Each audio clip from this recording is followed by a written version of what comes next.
your regular checkups once in 6 months. That's what we advocate. Okay, we'll continue from there in a minute, but we really need to go on a break. We'll be back after now. Welcome back. Glad to know you're still with us on Health Matters. It's time for your calls.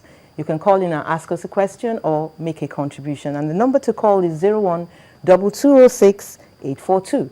That's 01-2206-842. And the topic is bad breath or halitosis. Now, let's see if we can get all this into one program. You said if it's a matter of oral candida, the person needs to come and see the doctor. That's right. Now, that's easy to say from your side. But from the side of the sufferer, when does the sufferer know that he or she needs to go see the doctor? Now, this is what we do. Because most people cannot see inside their mouth, so they don't know what problems they have. And a lot of people have a lot of problems. What usually push people out is when they are uncomfortable, like they have pain or they can't eat, and all that. But we say people should just go for routine checkup. Okay. If you enter a general hospital, you just register, maybe 200 or 500. Just take time to check out your mouth, find out if there's any problem. If you have candida, you probably know, because while you are brushing, you will see the white, lesions on the tongue or in the mouth, and all that. But it may just be a dental caries that is small, that is not painful, that a dentist will be able to, And how often does one come and see the dentist? Every 6 months. Okay. That's what we advocate.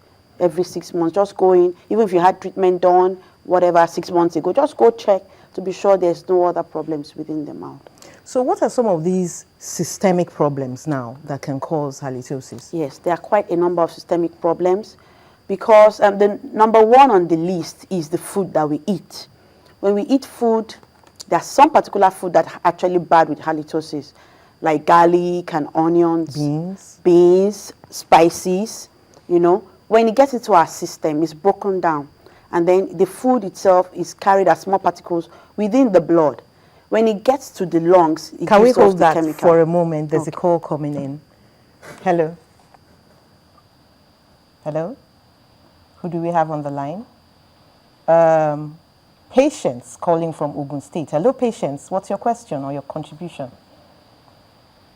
Hello, Patience? Patience, unfortunately, we have lost her. But let's continue with that. We were talking about the systemic problems now. So the gases are given off in the breath through the lungs. And that's one major one. Then we have other ones like drugs. When the mouth is dry, what we call xerostomia, dry mouth. The normal cleansing of the mouth by saliva is not there. Yes, I wanted to ask, this saliva, is it doing more harm than good? No, it does not do any harm. Saliva helps to clean out the mouth. It actually also helps to buffer. That means that when there's acidic contact within the mouth, it helps to neutralize this thing. So saliva helps a lot to prevent caries, infection, dry mouth, and of course halitosis, and all that. So why would the mouth be dry? There are many conditions that could cause that.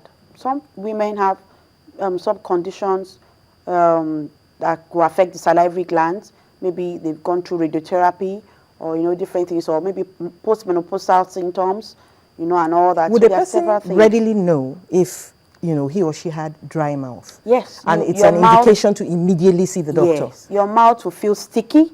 When you eat, you can't swallow properly because it's, you need saliva to mix with the food and allow it to go easily. But if your mouth is dry, you can't swallow, your mouth is sticking, your tongue is sticking to the roof of your mouth, the palate, you feel very uncomfortable. Then you know that you have dry mouth. Okay. And all these things can also result in bad breath. What other conditions? We have diabetes. When it's not controlled, can give off what we call a ketotic smell. So that could also be. Then liver disease.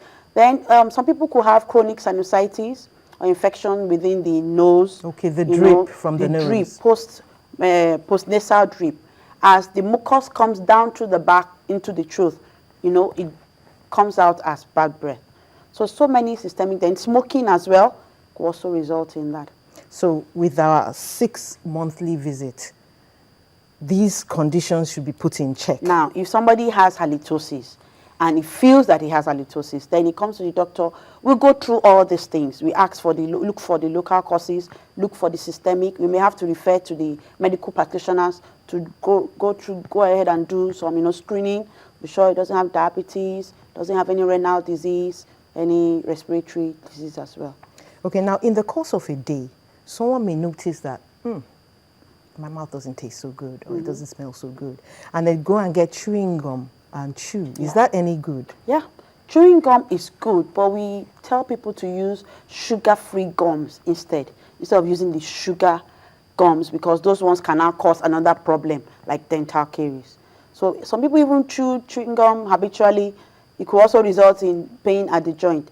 But I mean, if you feel you need your mouth to be fresh, you can use chewing gums. You can take a lot of water.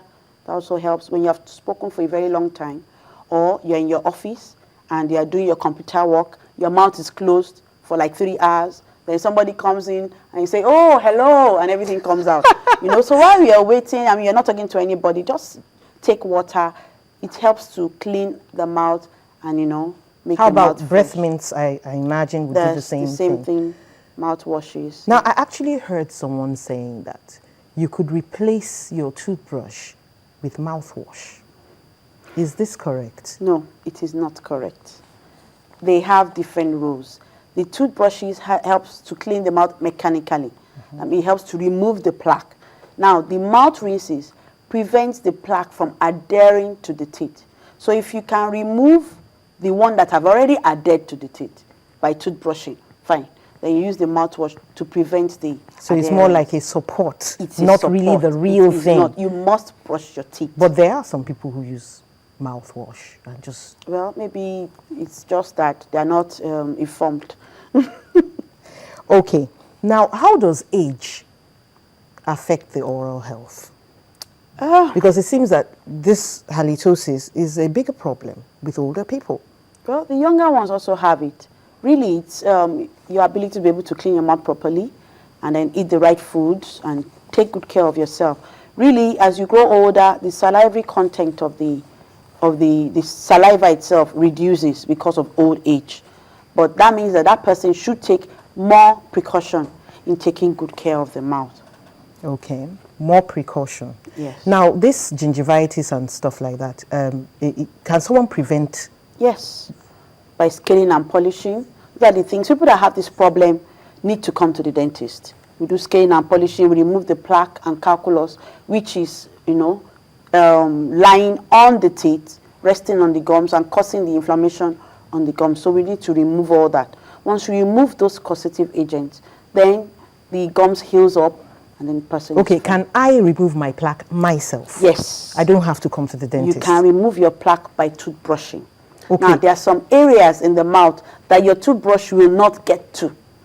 Okay? Now, that plaque now solidifies and becomes calculus. It's the calculus you cannot remove. Okay. So you need to come to the dentist so that you can do scaling and polishing and remove the calculus. Unfortunately, our time is up. Oh, Dr. Eweka, this was so nice. Thanks for taking time out of your busy schedule. I particularly know it was busy, and coming to be with us on Health Matters. Thank you. It's a pleasure, and I really enjoyed myself too. Thank you so much. And thank you. You have been there with us. Thanks for staying with us, and have a great day. I am Mary Alale Yusuf.